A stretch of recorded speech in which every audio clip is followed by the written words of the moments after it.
وما ينطق عن الهوى إن هو إلا وحي يوحى علمه شديد القوى ذو مرة. بسم الله الرحمن الرحيم.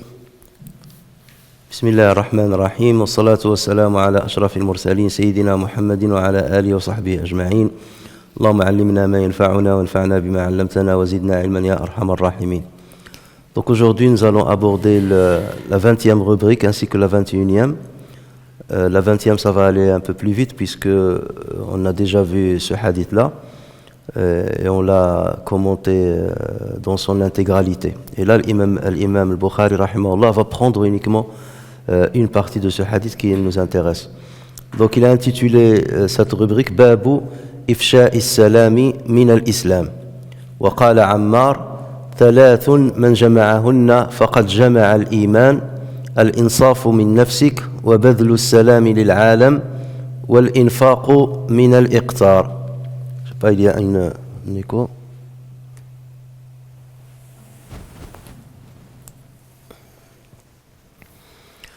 Et ensuite, donc, il a cité le hadith, le 28e hadith dans le Sahih al-Bukhari, mais que vous ne retrouverez pas dans Tajrid Sarih, puisque l'imam Zabidi l'a éliminé puisqu'il est déjà passé. Donc, il dit حدثنا قتيبة قال حدثنا الليث عن يزيد بن أبي حبيب عن أبي الخير عن عبد الله بن عمرو رضي الله عنهما أن رجلا سأل رسول الله صلى الله عليه وسلم أي الإسلام خير؟ قال تطعم الطعام وتقرأ السلام على من عرفت ومن لم تعرف. Donc la 20e rubrique, dire le salam fait partie de l'islam. Ammar, donc en faisant référence à Ammar ibn Yasir radiyallahu anhu, a dit celui qui acquiert trois choses aura acquis la foi ou la complétude de la foi. Être équitable même contre soi-même, dire le salam à tout le monde et dépenser au profit d'autrui malgré le peu de bien, malgré la pauvreté. Et donc il cite le 28e hadith. Qutayba nous a rapporté sur Yazid ibn Abi Habib, sur Abi al-Khayr, sur Abdillah ibn Amr ibn al-As radiyallahu anhuma, qu'un homme interrogea le messager sallallahu alayhi wa sallam quel est le meilleur islam, et il dit offrir à manger et que tu salues celui que tu connais comme celui que tu ne connais pas. Alors si on compare ce hadith avec, il est déjà passé dans la 6e rubrique. La 6e rubrique, il l'avait intitulé It'amu ta'ami mina l'islam. Donc le fait de nourrir les gens, les pauvres, fait partie de l'islam. Donc il a pris le même hadith, sauf que dans la rubrique 6, il voulait mettre en exergue la question de nourrir les pauvres, et ici le fait de répandre le salam aux gens. Et donc c'est exactement le même hadith, et il a repris la même chaîne de transmission. On a dit que c'est très rare qu'il n'y a qu'une vingtaine de hadiths dans tout Sahih al-Bukhari où il reprend exactement la même chaîne de transmission. D'habitude, il change de chaîne de transmission. Mais ici, comme vous allez le remarquer, c'est la même chaîne de transmission, sauf en ce qui concerne son cheikh, le cheikh de l'imam Bukhari. Pour le premier hadith, donc pour celui-là, la rubrique 6, le hadith numéro 12, il a dit « Haddathana Amr ibn Khalid ». C'est le cheikh de Bukhari, Amr ibn Khalid. Dans le hadith d'aujourd'hui, le 28e, il a dit Haddathana Qutayba. Donc là, c'est un autre cheikh de l'imam al-Bukhari. Mais sinon, la suite de la liste, c'est exactement la même. Donc c'est sur Al-Layth, ensuite sur Yazid ibn Habib, ensuite Abu al-Khayr, ensuite Abdullah ibn Amr ibn al-As. Donc il n'y a que le cheikh de l'imam al-Bukhari qui change. Et c'est pour cela que vous voyez qu'il n'y a pas trop de différence dans l'énoncé du hadith. Alors, sauf que dans la 20e rubrique, il a rajouté un récit rapporté sur Ammar ibn Yasir. Donc lorsqu'il a dit Waqala Ammar, donc Ammar ibn Yasir, donc lorsqu'il dit Waqala Ammar, il n'a pas cité la chaîne de transmission. Donc, c'est ce qu'on appelle un hadith mu'allaq. Hadith mu'allaq. Il n'a pas cité la chaîne de transmission, il a cité seulement le dernier qu'il a dit. Mais ici, c'est un récit de Ammar lui-même. Autrement dit, cette parole-là n'a pas été remontée au prophète sallallahu alayhi wa sallam. C'est Ammar qui a dit cela. Donc, et forcément, lorsqu'il a dit cela, c'est qu'il s'en est inspiré des paroles du prophète sallallahu alayhi wa sallam. Donc, Ammar radiyallahu anhu a dit, celui qui acquiert 3 choses aura acquis la foi. Être équitable même contre soi-même, al-insafu min nafsik, et être équitable même contre soi-même, c'est que lorsque tu commets une erreur, il faut la reconnaître.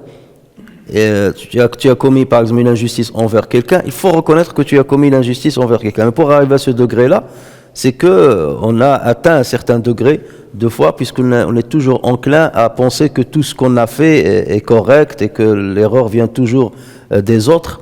Et ça, c'est une maladie chez l'être humain, malheureusement. Alors que le bon musulman qui a la bonne foi, donc il reconnaît ses erreurs.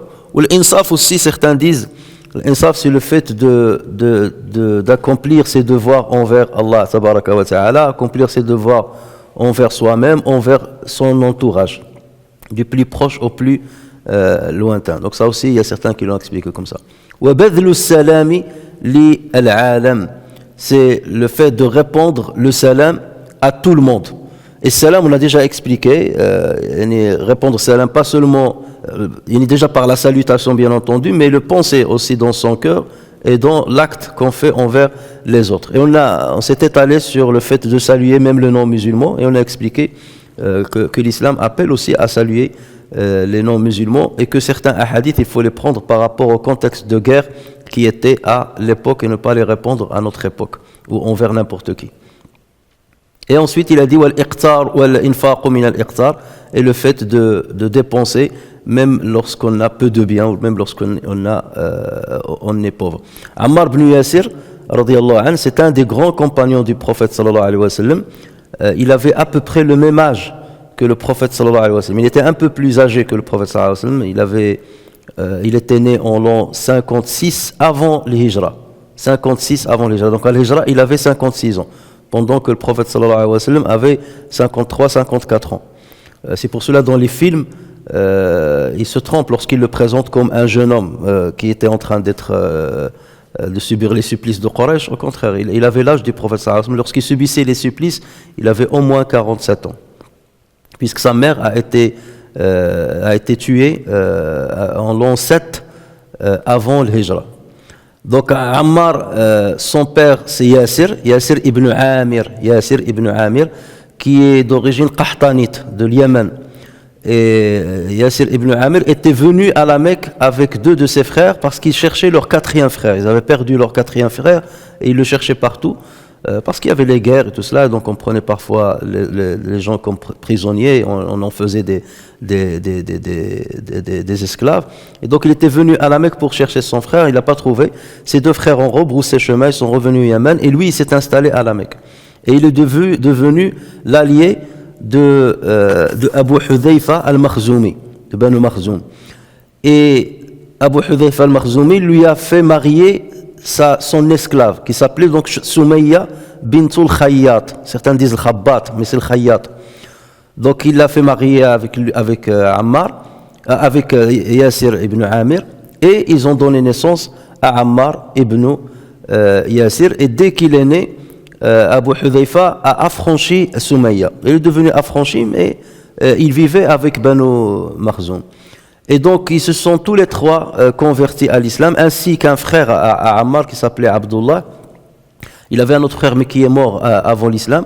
Donc, toute la famille s'est convertie à l'islam, et c'est à partir de là qu'ils ont commencé à subir les supplices des Qurayshites, et notamment de Abu Jahl. Et d'ailleurs, c'est lorsque Abu Jahl a tué Soumayya bint al-Khayyat que le prophète sallallahu alayhi wa sallam, ainsi que le Walid ibn Mughira, l'ont appelé Abu Jahl, parce que lui on le surnommait Abu al-Hakam, le détenteur de la sagesse. Mais lorsqu'il a commis ce crime-là, donc il l'a poignardé, comme ce que vous voyez dans les films, c'est exactement comme ça que c'est arrivé. Donc le prophète sallallahu alayhi wa sallam, à partir de là, il l'appelait Abu Jahl, c'est-à-dire l'homme à l'ignorance. Et même le Walid ibn Mughira, qui était kafir, donc il l'a surnommé aussi, il lui a donné ce surnom-là. Il a dit, pour que tu arrives à ce degré-là, alors que tu es quelqu'un connu pour sa sagesse, c'est que tu es devenu un vrai ignorant. Et à partir de ce moment-là qu'il faut appeler Abu Jahl. Ammar a émigré avec le prophète sallallahu alayhi wa sallam à Médine, il a participé à toutes les batailles avec le prophète sallallahu alayhi wa sallam. Il a participé aux batailles de l'apostasie à l'époque de Abu Bakr Siddiq, et notamment à la bataille de l'Yamama, et il y a perdu son oreille pendant cette bataille. Et ensuite, Omar ibn Khattab, radiyallahu anhu, lorsqu'il était calife, il l'a nommé comme gouverneur de l'Koufa.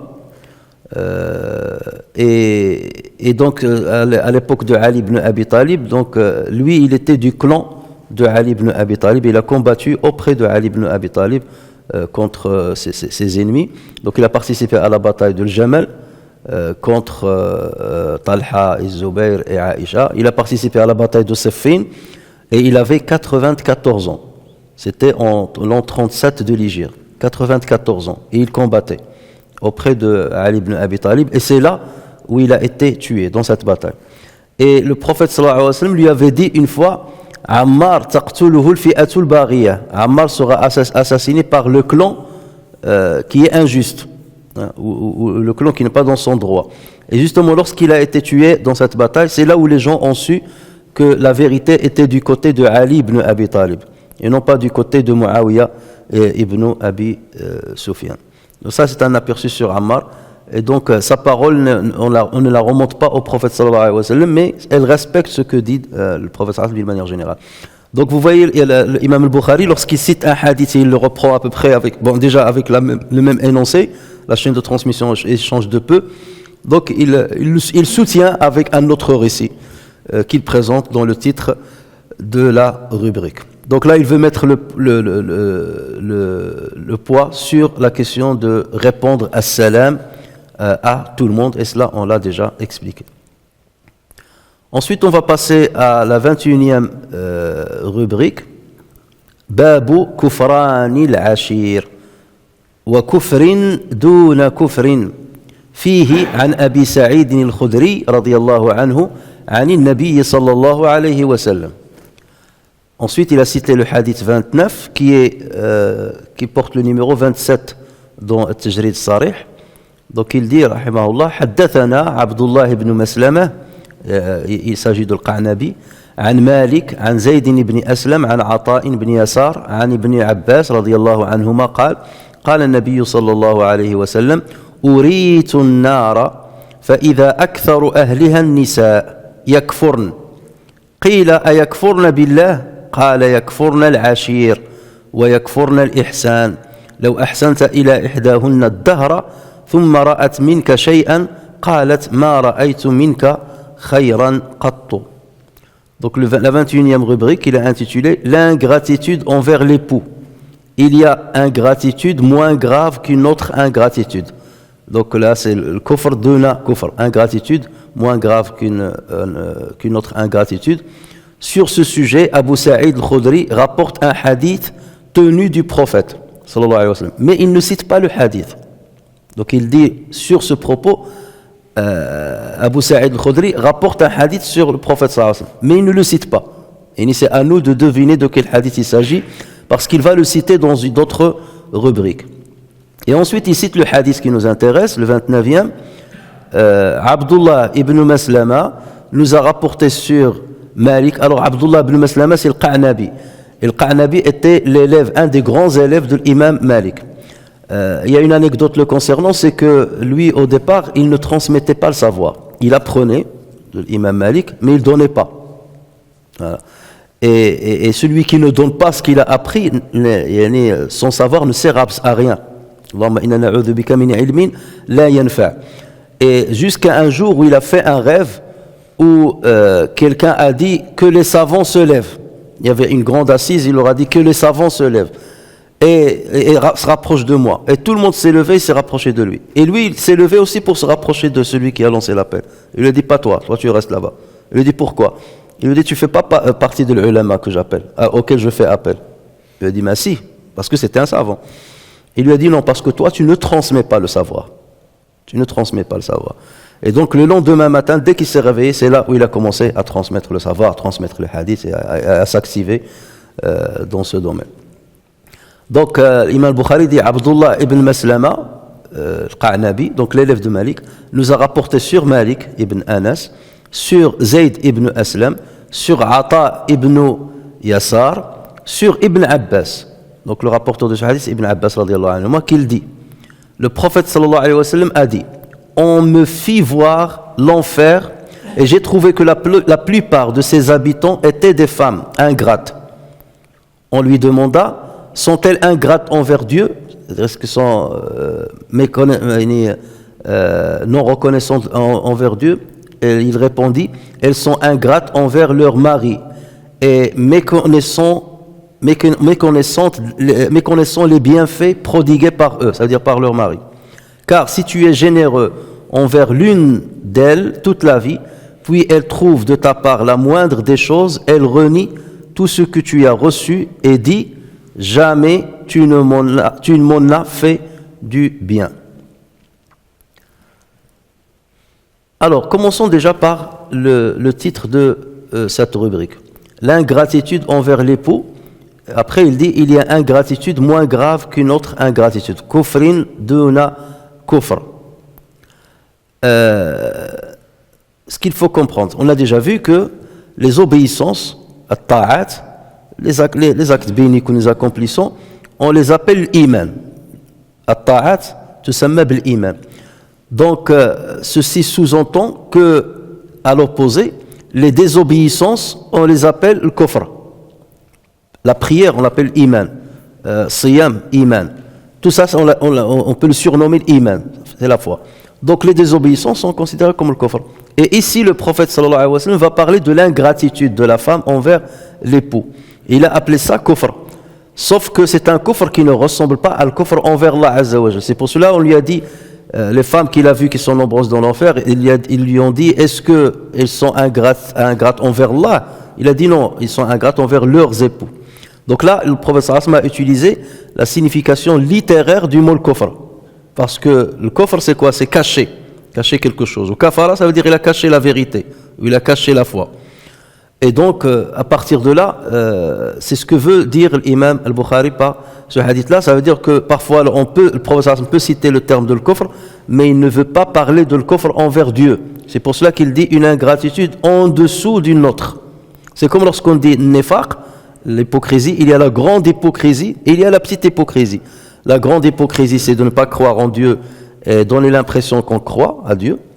Et la petite hypocrisie, c'est comme le prophète dit, lorsque tu donnes un rendez-vous, tu ne le respectes pas. Lorsque tu rentres en conflit avec quelqu'un, tu dépasses toutes les règles. Ainsi de suite. Donc, l'ingratitude dont parle le prophète sallallahu alayhi wa sallam dans ce hadith-là n'est pas l'ingratitude qui fait sortir de la religion, mais elle est considérée comme un péché, voire même un grand péché. Donc ici, le prophète sallallahu alayhi wa sallam a utilisé la vérité linguistique. Rappelez-vous, on a dit qu'il y a la vérité linguistique, il y a la vérité religieuse et il y a la vérité coutumière. Ça, on en a parlé la semaine dernière. Coutumière. Ici, c'est la vérité linguistique du terme. Et donc, d'où l'importance de ne pas généraliser cette qualification et de la restreindre uniquement aux péchés mentionnés par les hadiths. Ça veut dire, lorsque tu vois quelqu'un commettre un péché, tu n'as pas le droit de dire « hada kufr » ou bien tu es kafir. Tu n'as le droit de le faire que lorsque le prophète sallallahu alayhi wa sallam l'a fait. Par exemple, l'ingratitude envers l'époux, il l'a appelé kufr. D'accord? Dans ce cas, oui, parce que tu as un hadith qui l'a précisé. Mais nous, on n'a pas le droit de qualifier n'importe quel péché comme étant un kufr. D'accord? Donc là, il faut faire très attention. Alors qu'on a le droit de qualifier une bonne obéissance comme étant un iman. Mais le kufr, il faut faire très attention. Donc là, il faut suivre scrupuleusement ce que dit le prophète sallallahu alayhi wa sallam et ne pas inventer des désobéissances, on va ne pas qualifier certaines désobéissances avec ce terme-là. L'exemple cité par l'imam Bukhari dans ce hadith-là, c'est l'ingratitude envers l'époux. Kufran al-ashir, ou al-ashir wa man ashara, c'est-à-dire qui a vécu à tes côtés. Et donc kufran al-ashir, c'est l'ingratitude envers le conjoint ou l'époux. Puis il précisa qu'il s'agit d'une ingratitude moins grave qu'une autre, une ingratitude non comparable à l'ingratitude envers Dieu qu'on qualifie de la grande ingratitude, le kufr al-akbar. L'imam Bukhari précise qu'il existe une autre version donc du hadith et cette fois-ci qui est rapporté par Abu Sa'id al-Khudri. Et on trouve justement ce hadith-là dans Sahih Muslim. Et qui est un hadith, donc, bien entendu, authentique, même pour l'imam Malik, parce que s'il l'a cité ici, même pour le Bukhari, parce que s'il l'a cité ici, c'est qu'il sait qu'il est authentique. Mais on verra pourquoi il a fait référence à ce hadith de Abu Sa'id al-Khudri. Alors, cette version cite le contexte dans lequel le prophète sallallahu alayhi wa sallam a dit ce hadith. Le messager, voilà ce que dit cette version. Le messager d'Allah sallallahu alayhi wa sallam sortit pour prier la fête du sacrifice ou la fête de Eid al-Fitr. Donc soit c'était la prière de Eid al-Fitr, soit la prière de Eid al-Adha. Vers le lieu réservé pour la prière, puis il passa chez les femmes et dit, et il a dit la parole citée dans le hadith. Urito, donc on m'a fait voir l'enfer et j'ai vu que la majorité de ses résidents étaient des femmes. Donc là c'était dans quelle occasion? C'était à l'occasion d'une prière de l'Eid, soit Eid al-Fitr, soit Eid al-Adha. Donc ça c'est la version de Abu Sa'id al-Khudri, auquel l'imam Bukhari a fait référence dans le titre. Maintenant, venons au hadith qui nous intéresse, le hadith numéro 29. Cette fois-ci, il est rapporté par qui? Par Ibn Abbas, d'accord? Donc on a à peu près les mêmes dires, mais ce sont deux hadiths différents dans deux circonstances différentes. Et l'imam Bukhari va prendre ici seulement une partie du hadith. Et donc le hadith 29 qui nous concerne ne cite pas dans quel contexte le prophète sallallahu alayhi wa sallam a dit cette parole. On m'a fait voir l'enfer et tout ça. Alors que dans l'autre, de Abu Sa'id al-Khudri, il a cité que c'était lors d'une prière de l'Eid. En fait, pour savoir dans quel contexte il a été rapporté ce hadith-là, il faut aller au hadith 1004, dans le chapitre de l'éclipse. Et là, on trouve le même hadith qui est rapporté, mais cette fois-ci dans son intégralité. Il parle au début dans quel contexte ça a été fait. En fait, c'était à l'occasion d'une éclipse solaire. Et là, le prophète sallallahu alayhi wa sallam, il est sorti, il a accompli la prière de l'éclipse, et il a fait une exhortation. Et dans l'exhortation, il a cité aussi que les femmes, et qu'il a vu les femmes, qu'elles étaient très nombreuses, ou plus nombreuses dans l'enfer que les hommes. Une partie de ce même hadith, avec la même chaîne de transmission, a été aussi mentionnée par le Bukhari dans le chapitre de la prière, de Salat, et dans une rubrique qu'il a intitulée Babu man salla wa qaddamahu tannurun aw shay'un aw narun aw shay'un mimma yu'bad fa arada bihi Allah. Celui qui prie ayant devant lui un four, un feu ou tout autre objet d'adoration, mais avec l'intention de faire cela en vue de Dieu. Et c'est le hadith numéro 431. Donc, ce hadith-là, il l'a rapporté trois fois. Hadith 29, hadith 431, dans le chapitre concernant la prière devant du feu, et il a cité comme hadith numéro 1004, dans le chapitre de l'éclipse. Mais à chaque fois, il va prendre, c'est au niveau de 1004 qu'il va citer toute l'intégralité des hadiths. 29, il va prendre qu'une partie, et 431, il va prendre une partie. Donc nous, lorsqu'on veut comprendre le hadith, et c'est là où il faut faire très attention, parce que ce hadith-là, beaucoup de nos détracteurs l'utilisent contre les musulmans, pour dire à l'islam, il discrimine injustement entre l'homme et la femme. C'est la première, tout le monde utilise ce hadith-là pour attaquer l'islam. Et même des musulmans se trompent concernant ce hadith-là, en pensant les femmes vont être plus nombreuses que nous dans l'enfer, donc ils sont plus enclines à entrer en enfer que les hommes. Alors que ce n'est pas du tout la signification du hadith. Il faut le prendre dans son intégralité pour voir le contexte de la parole du prophète sallallahu alayhi wa sallam. Alors, il a cité juste la première, dans le hadith donc de Salat, il a dit une fois il y eut une éclipse du soleil. Donc voilà la partie qu'a rapporté l'imam Bukhari, dans la rubrique qui concerne la prière devant le feu. D'où le messager de Dieu fit une prière, après quoi il dit on m'a fait montrer le feu. J'ai vu l'enfer. Hein. On m'a fait et pendant qu'il faisait la prière de l'éclipse, on m'a fait montrer le feu. Jamais je n'ai vu une chose aussi horrible qu'aujourd'hui. Donc c'était pendant cette prière-là. C'était pas, je l'ai pas vu une autre fois, là dans le rêve, ou là dans le Mi'raj. Non, il parlait du jour là où il a fait la prière de l'éclipse. Donc, que veut dire le Bukhari par pourquoi il cite ce hadith-là dans le fait de prier devant le feu? Puisque le prophète a fait sa prière et Allah lui a fait voir l'enfer devant lui. Mais le prophète a continué sa prière. Donc de là, l'imam Bukhari est en train de nous dire, si quelqu'un a fait la prière devant un feu, supposons tu étais dans un camp ou voyage, tu as allumé le feu, et le feu était dans la direction de l'Qibla, et tu as voulu faire la prière, et tu as fait la prière, et le feu était devant toi. Est-ce que ta prière est caduque ou pas? Elle n'est pas caduque, parce que le prophète sallallahu alayhi wa sallam a terminé sa prière alors qu'on lui a fait voir l'enfer. Regardez l'imam Bukhari comment il extrait des décrets religieux à partir de certains hadiths et dont on ne soupçonne pas qu'on peut extraire un décret. Il a vu l'enfer, c'est même pas un petit peu de feu. Et lorsque le prophète sallallahu alayhi wa sallam l'a vu, c'est comme s'il y était présent. C'est comme s'il était présent. Et malgré ça, il a terminé sa prière. Donc si c'était interdit, il serait tourné ou il aurait écourté sa prière. Donc ce qui prouve que lorsque tu as du feu, et à partir de là, l'imam Bukhari il a dit, même s'il y a un four, quelqu'un qui travaille dans les boulangers ou quelque chose comme ça, et il est devant le four et le four est devant le Qibla. Donc il peut prier, pas de problème, dès lors que son intention est de prier pour Dieu. Ou un objet qui est adoré par d'autres, une statue ou je ne sais quoi, qui s'est trouvé dans un endroit et tu n'as pas le choix que de prier dans cet endroit. Un endroit étriqué et il est devant le Qibla. Puisque ton intention c'est de prier pour Dieu, il n'y a pas de problème. Tout cela, il a extrait ce jugement-là à partir du début de ce hadith-là qui nous intéresse. D'accord? Donc là, ça vous montre un peu comment Imam Bukhari utilise le même hadith à plusieurs reprises. Et les savants disent, donc le Bukhari fait partie des savants qui disent qu'il est autorisé de découper un hadith qui est long et de n'en prendre qu'une partie. Dès lors que ça n'affecte pas la compréhension de tout le hadith, ou de la partie du moins que tu as rapportée. Parce qu'il y a d'autres savants qui disent non, il faut que tu rapportes le hadith intégral. Le Bukhari là, il nous montre qu'on peut rapporter seulement une petite partie selon le contexte ou selon ce qu'on veut expliquer. Alors dans ce hadith 29, le prophète sallallahu alayhi wa sallam dit, on me fit voir l'enfer et j'ai trouvé que la plupart de ses habitants étaient des femmes ingrates. Alors on me fit voir l'enfer. Là, tout le monde s'accorde pour dire que le prophète sallallahu alayhi wa sallam a vu l'enfer à plusieurs reprises. Allah Azza wa Jalla lui a fait voir l'enfer. Et il a vu aussi le paradis. L'occasion la plus connue, c'est lors de le Mi'raj, lors de l'ascension.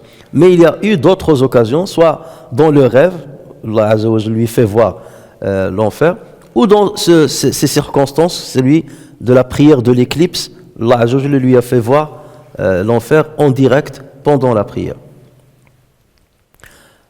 Alors, dans un autre hadith, pour qu'on comprenne d'abord, on dit, ah oui, donc vous discriminez injustement les femmes en islam, ça veut dire que les femmes sont enclines à entrer en enfer plus que l'homme. Non, pas du tout, c'est pas ça ce que veut dire le prophète sallallahu alayhi wa sallam. Comment on peut le comprendre? Donc, lorsque vous êtes face à un hadith comme ça, qui laisse entendre quelque chose, que vous trouvez déjà anormal, qu'est-ce qu'il faut faire? Il faut rassembler tous les textes concernant ce sujet. Toujours comme ça qu'il faut faire. Comme ce qu'on a fait pour salam, d'accord, donner le salam à un non-musulman, il fallait rassembler tous les textes pour ne pas comprendre un seul et le sortir, alors qu'il a été dit dans un contexte bien particulier. Pareil pour les guerres, on l'a vu déjà la semaine dernière avec Umirtu an uqatila an-nas hatta yashhadu an la ilaha illallah. Donc il faut ramener tout le contexte, les versets, les hadiths qui concernent ce sujet, et c'est à la lumière de tous les textes que tu dois comprendre le hadith. Dans un autre hadith, le prophète sallallahu alayhi wa sallam a dit, on m'a fait voir l'enfer et le paradis. J'ai vu que la majorité des résidents de l'enfer étaient des femmes. Et la majorité des résidents du paradis étaient des pauvres. Donc là, si le prophète sallallahu alayhi wa sallam voulait dire que les femmes sont plus enclines à entrer en enfer qu'au paradis, qu'est-ce qu'il aurait dit? J'ai vu que la majorité des résidents de l'enfer étaient des femmes et la majorité des résidents du paradis étaient des hommes. C'est ça la logique. Or, le prophète sallallahu alayhi wa sallam n'a pas dit la majorité des résidents du paradis étaient des hommes. Il a dit des pauvres. Donc, il n'est pas en train de parler de la question du sexe. Il dit, appartenir à tel sexe te donne plus de chances d'être dans le paradis ou dans l'enfer. C'est pas du tout cela, la volonté du prophète sallallahu alayhi wa sallam. Là, il a parlé par exemple des pauvres. C'est pourquoi on le comprend? Parce que lorsque tu es riche, tu es plus tenté de voler, tu es plus pour augmenter ta fortune, tu es plus tenté de tricher, tu es plus tenté de devenir despote. Donc tu as beaucoup de tentations qui peuvent te pousser vers des grands péchés. Le zina et ainsi de suite, parce que tu es riche, donc tu veux profiter. Alors que les pauvres, bon, il y a pas beaucoup de tentations. Ou le pauvre, tu le trouves, il est derrière l'espoir, il est plus proche de Dieu, Dieu donne-moi un peu de richesse. Donc, c'est pour cela qu'on trouve beaucoup plus de pauvres dans le paradis. Mais est-ce que cela veut dire que le prophète sallallahu alayhi wa sallam dit vaut mieux que vous soyez pauvre pour entrer au paradis? Jamais. La preuve, c'est que le prophète sallallahu alayhi wa sallam, dans ses invocations, qu'est-ce qu'il disait? Allahumma inni a'udhu bika min al-kufri wa al-faqr. Seigneur, je demande protection auprès de toi contre le kufr et contre le faqr et contre la pauvreté. Donc la pauvreté, jamais l'islam n'appelle à la pauvreté, au contraire. Mais là, le prophète sallallahu alayhi wa sallam fait un constat. On m'a fait voir le paradis, on m'a fait voir l'enfer. Voilà ce que j'ai constaté. Donc jusque-là, il n'est pas en train de dire soyez ça ou soyez ça. Il est en train de constater. J'ai vu que la majorité, il a vu la majorité qu'il y a dans l'enfer, il y a des femmes. La majorité qu'il y a de ceux qui sont dans le paradis, il y a des pauvres.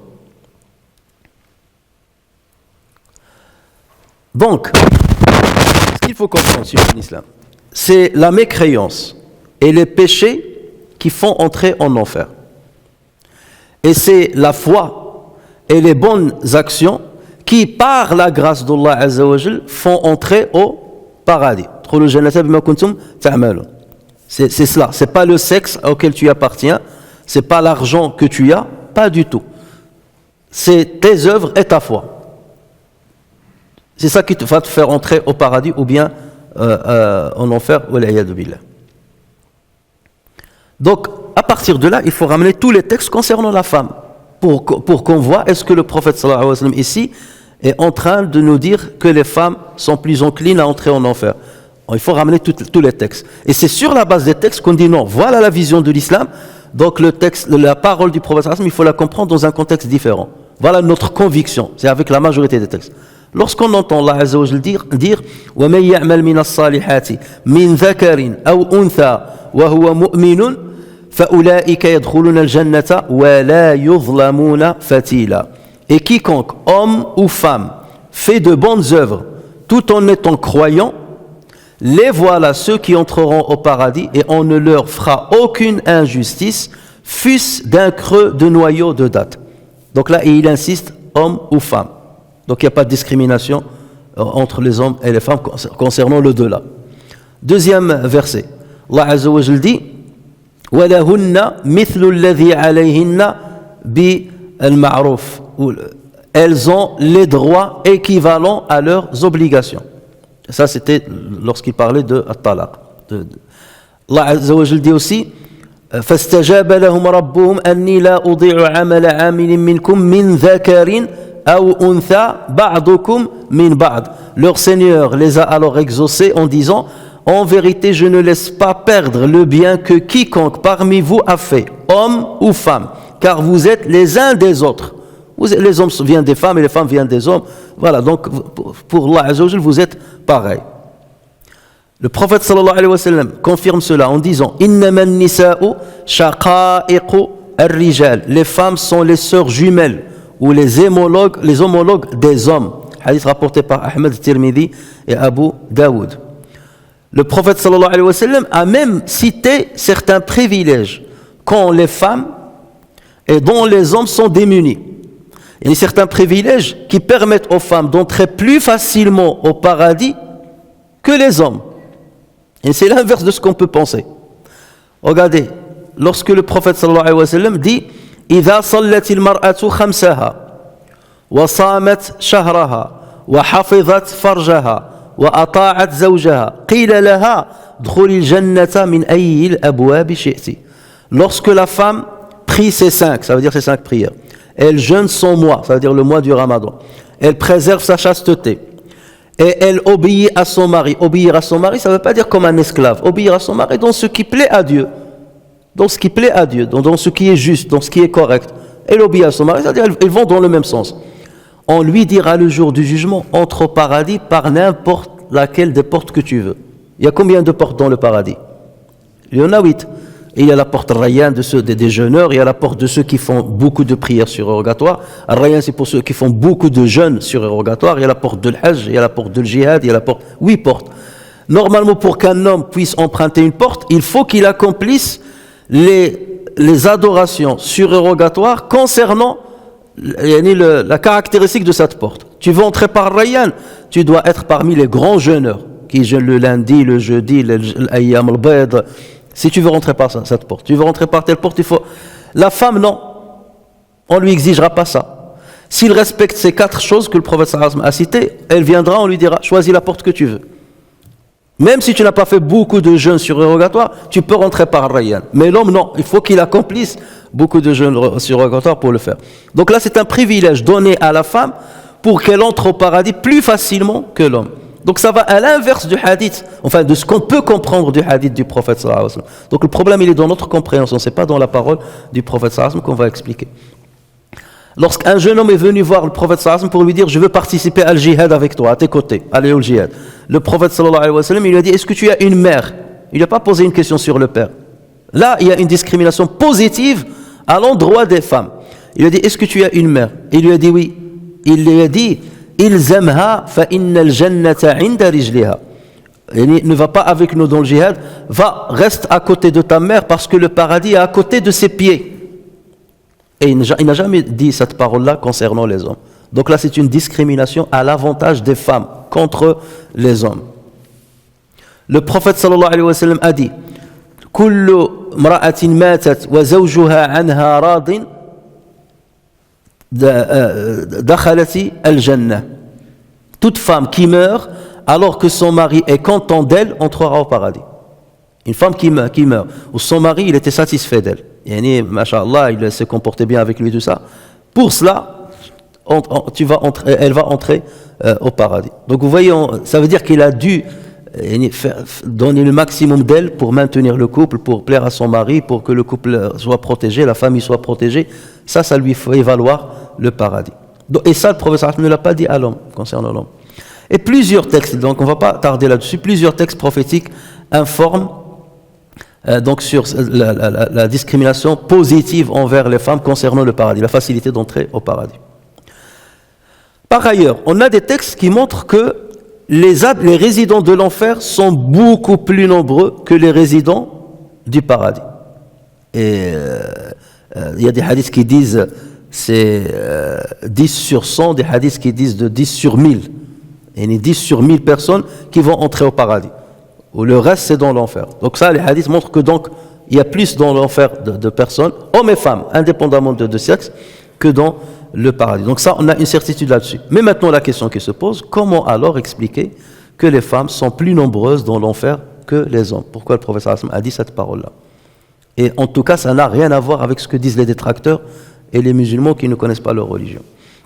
Imam al-Bukhari, donc pour comprendre, voilà notre texte. Imam al-Bukhari rapporte sur Anas ibn Malik qu'il a dit « Je vais vous rapporter un hadith que personne ne vous rapportera après moi. » C'est Anas ibn Malik qui parle. « J'ai entendu le messager sallallahu alayhi wa sallam dire « Parmi les signes précurseurs de l'heure, il y a la régression de la science, yaqillu al-ilm wa yadharu al-jahl wa yadharu al-zina wa takthuru an-nisa » Donc la régression de la science, la propagation de l'ignorance et l'adultère, les femmes deviendront plus nombreuses que les hommes au point que chaque 50 femmes seront sous la responsabilité d'un seul homme. Hadith rapporté par al-Bukhari. Donc parmi les signes de la fin des temps, c'est qu'il y aura énormément de femmes en comparaison aux hommes. Aujourd'hui, si vous prenez les statistiques d'aujourd'hui, on dit que dans le monde, il y a autant de femmes que d'hommes. Au niveau de la naissance même, le nombre d'hommes est un petit peu légèrement, la proportion des hommes est légèrement supérieure à celle des femmes. Il y a 50,6, si ma mémoire est bonne, de garçons qui naissent contre 49,4 de femmes. Mais la mortalité infantile, elle est plus prononcée chez les garçons que chez les filles. Donc on finit toujours par retrouver à peu près 50-50. Je parle de notre époque. Mais il y a des pays, si vous prenez les statistiques pays par pays, il y a des pays où les femmes sont un peu plus nombreuses que les hommes. Mais globalement, sur Terre, aujourd'hui, il y a à peu près, c'est équivalent. Donc, à supposer que c'est le cas, depuis que l'homme existe, la proportion des femmes était égale à la proportion des hommes. Là, le hadith, là, qu'est-ce qu'il nous dit? À la fin des temps, il y aura plus de femmes que d'hommes. Et c'est pas légèrement. Lorsque le prophète sallallahu alayhi wa sallam dit, et ça c'est un constat qu'Allah azza wa jalla a donné au prophète. Maintenant, on croit au prophète sallallahu alayhi wa sallam, il nous donne une information. Ça fait partie des signes de la fin des temps qu'il y aura trop de femmes, par rapport aux hommes. Au point que, pour 50 femmes, on va trouver seulement un homme. 50 fois plus de femmes que d'hommes. Pourquoi? Allahu a'lam. Pour l'instant, ça nous paraît un peu, c'est pas possible.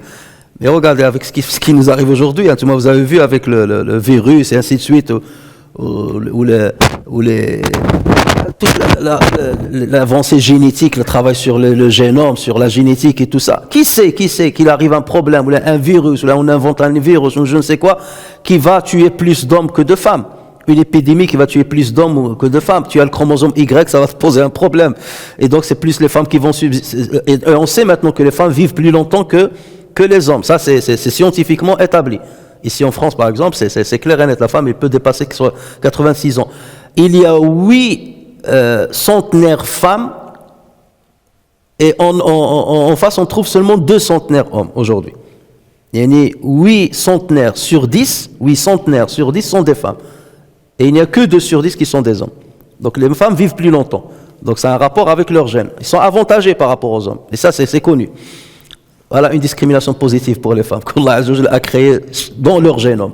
Donc c'est pour cela qu'il faut comprendre que plus tard, on ne sait pas ce qui va arriver.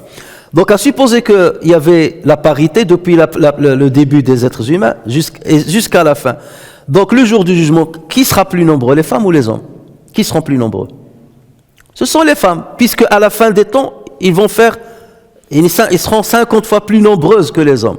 Et si on suppose qu'avant ils étaient égaux au niveau du nombre, donc forcément à la fin des temps, lorsqu'on terminera et on voit tous ceux qui vont être ressuscités, forcément il y aura plus de femmes que d'hommes. Et à supposer qu'il y a une parité dans ceux qui vont entrer au paradis parmi les hommes et les femmes, et ceux qui vont entrer au paradis parmi les femmes et les hommes, donc dans l'enfer, qui seront plus nombreux? Forcément les femmes. Et dans le paradis, qui sera plus nombreux? Les femmes aussi. Voilà comment il faut lire ce hadith-là. Et ne pas se contenter de dire, il y a la majorité de ceux qui sont dans l'enfer sont des femmes, et s'arrêter là. Parce qu'il n'a jamais dit que la majorité qui sont dans le paradis sont des hommes. Il n'a jamais dit ça. S'il avait dit ça, là on peut penser à la discrimination négative. Alors que là, non.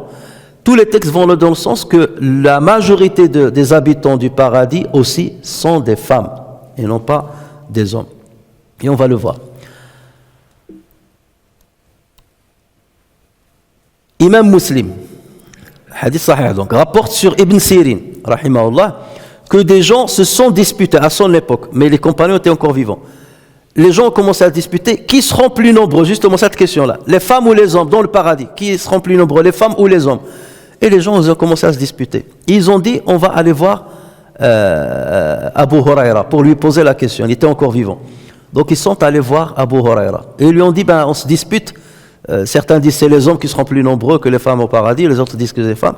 Et donc Abu Huraira leur a dit, Abul Qasim, qui est Abul Qasim? C'est le surnom du prophète sallallahu alayhi wa sallam. Il leur a dit, Abul Qasim a dit, le premier groupe qui entrera au paradis aura l'aspect de la lune, la nuit où elle est pleine. Il est très éclatant. Et le groupe suivant aura l'éclat de l'étoile la plus brillante dans le ciel. Chacun des hommes de ces groupes aura 2 femmes dans le paradis.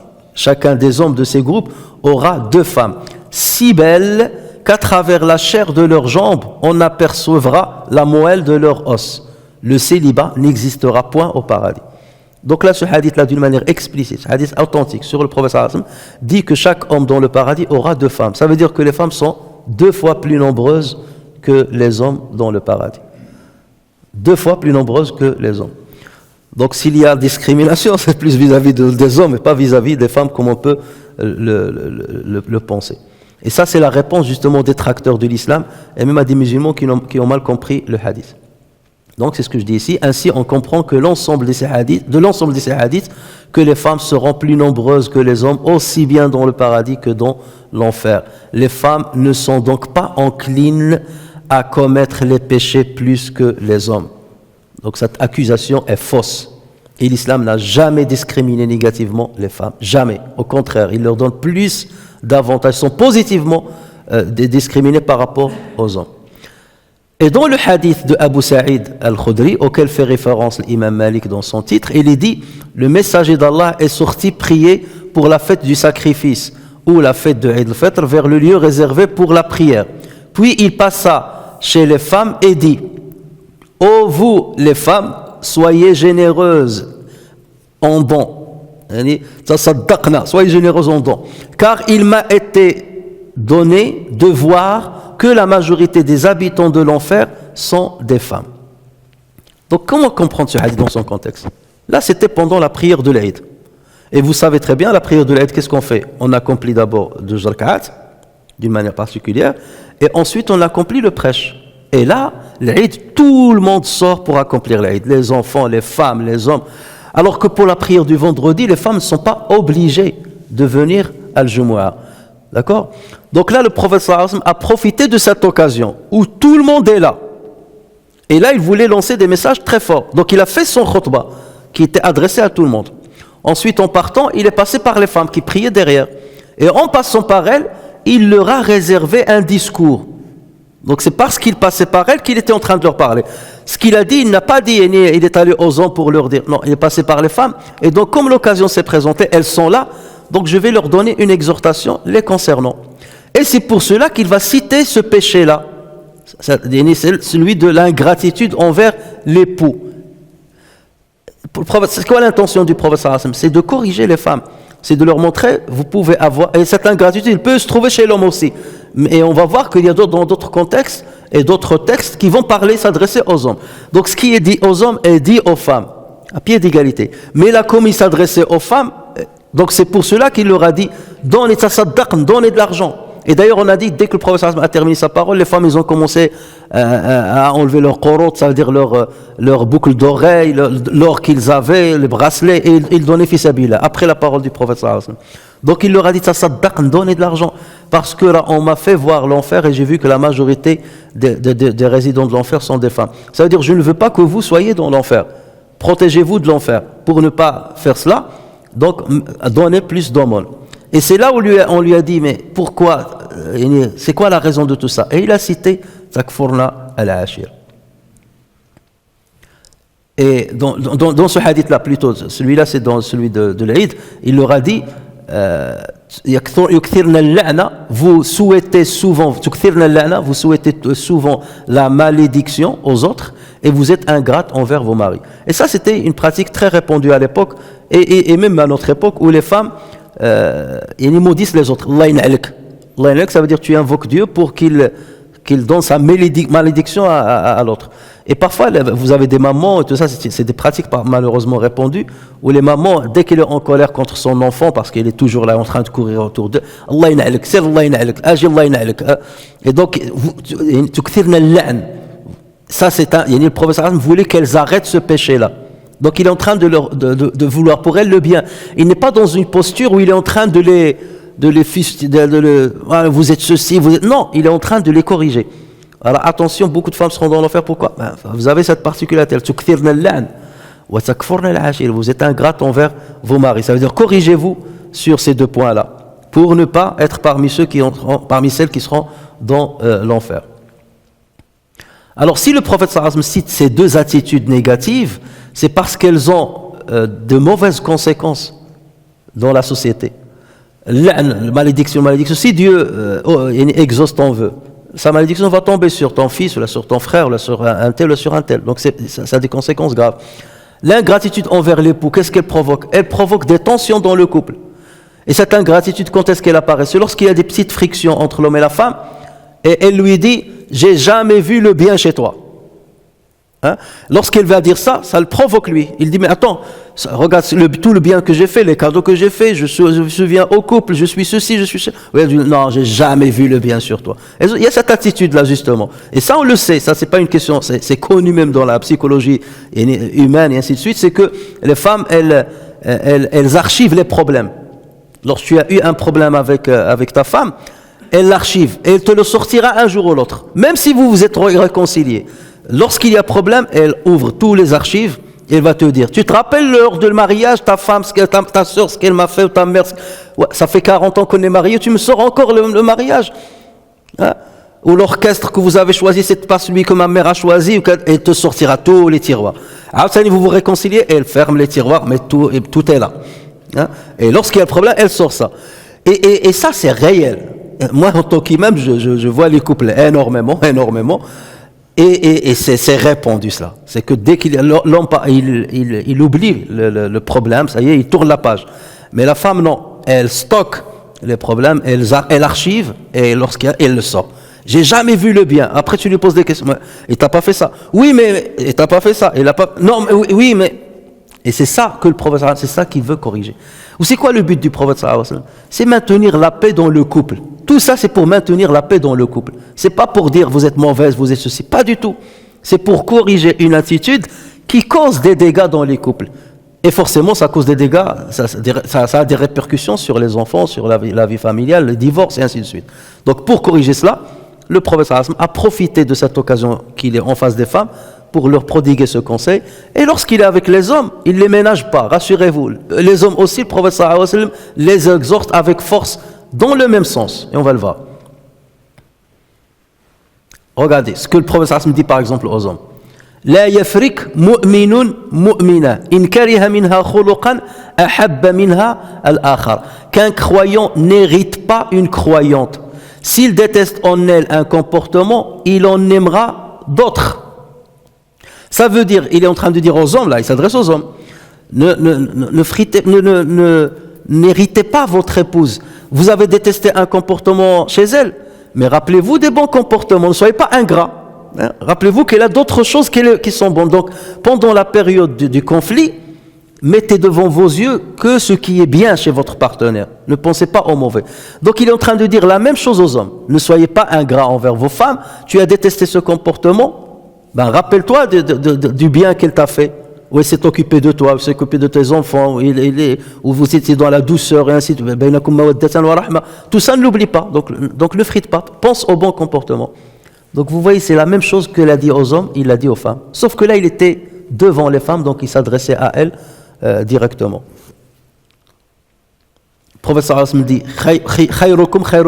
wa sallam dit les meilleurs d'entre vous, il dit aux hommes, les meilleurs d'entre vous sont ceux qui sont les meilleurs avec leurs épouses.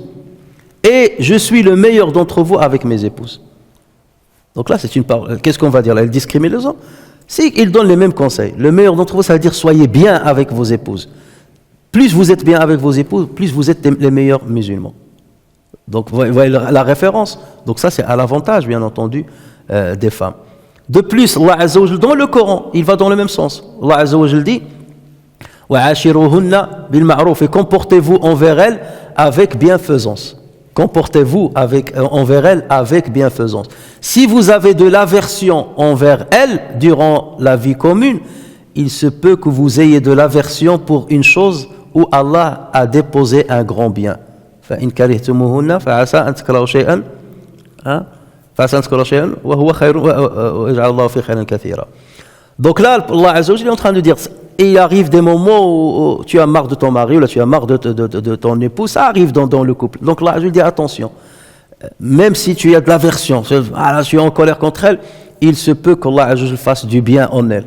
Donc dis, non, il y a du bien, donc j'occulte le sentiment pour l'instant, je l'écarte.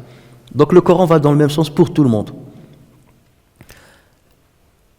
Et donc c'est pour cela que le prophète sallallahu alayhi wa sallam a profité de cette occasion de l'Aïd pour leur dire donnez sadaqa pour vous faire expier de ces péchés-là, pour que Allah vous pardonne ces péchés-là.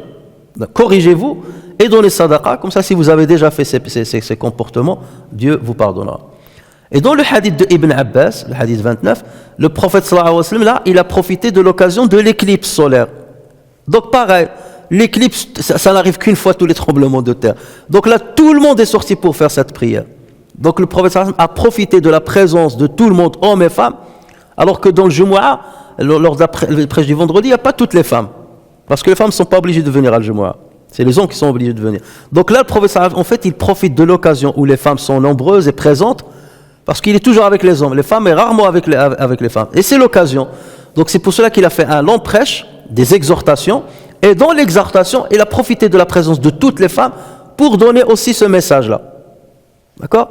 Et pour mettre la paix dans les couples, c'est ça le but du prophète sallallahu alayhi wa sallam, pour mettre la paix dans les couples. Donc c'est pas dans n'importe quelle circonstance. C'est comme ça qu'il faut comprendre comment le prophète sallallahu alayhi wa sallam raisonne.